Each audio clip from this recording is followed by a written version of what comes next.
Hi everyone, my name is Ashani and I'm an Australian registered migration agent. Welcome to our channel. Major migration update, the new skills in demand visa that we've all been waiting for.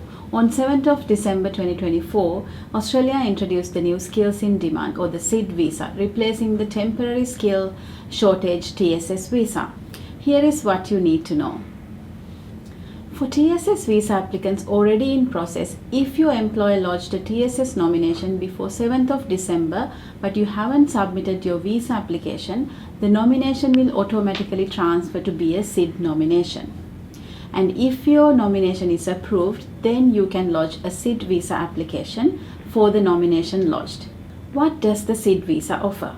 You can work in Australia for up to 4 years or 5 years for Hong Kong passport holders, study without any government assistance, travel freely from in and out of Australia, you can include your family in the visa and you can apply for permanent residency if you're eligible.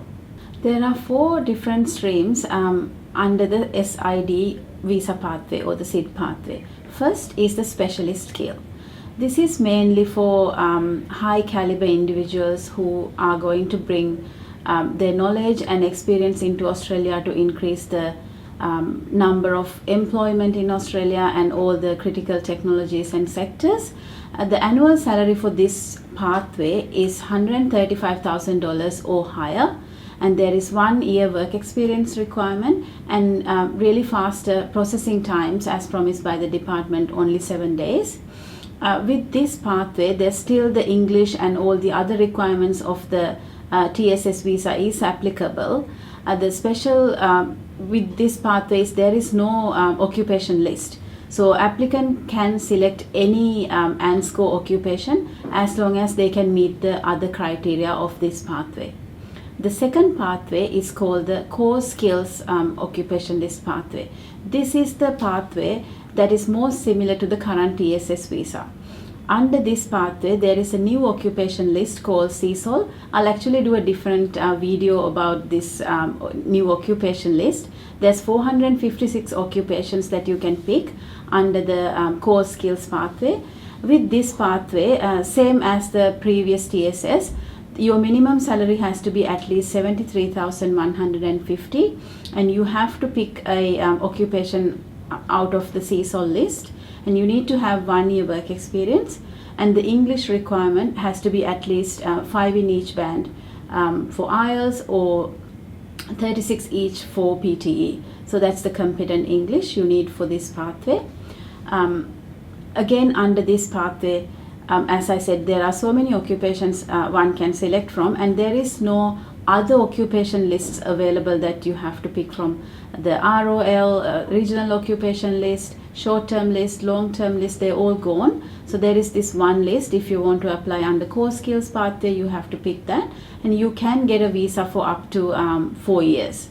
With this again, with the previous TSS, there were different fees under the short-term and under the long-term stream, but with this pathway again, there's only one set fee, which is $3,115 for the main applicant for the visa application. So that is the second stream or the most stream that most of the people will fall under.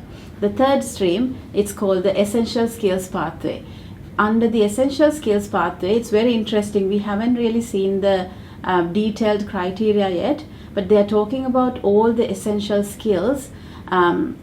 We are hoping aged care workers and few other those blue collar jobs may fall under this stream. We still haven't seen the list. In the next few days, we are hoping to see more updates about this. But occupation could be less than the 73,150 threshold. That's what we were told. Once we get to know more about this pathway or this stream, we'll definitely get back to you. And the last pathway is the DAMA. DAMA that exists currently under the TSS continues with the SID. Again, we are still waiting for more information about how they will tailor this into the SID pathway.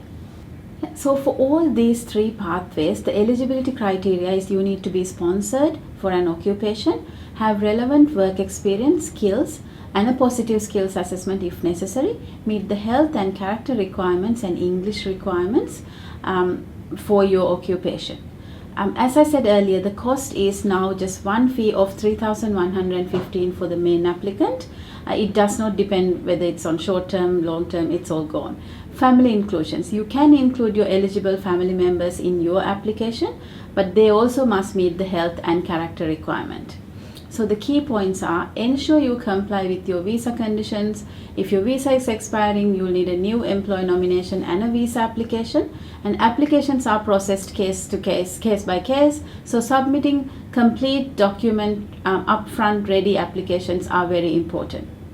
Your obligations: to begin work within 90 days of the approval and enter into Australia, and you can only work for the employer in your nominated occupation. So if you believe you're eligible under the new SID or the subclass 482 visa pathway, please be in touch with the migration agent to check your eligibility and make sure you apply for the right visa.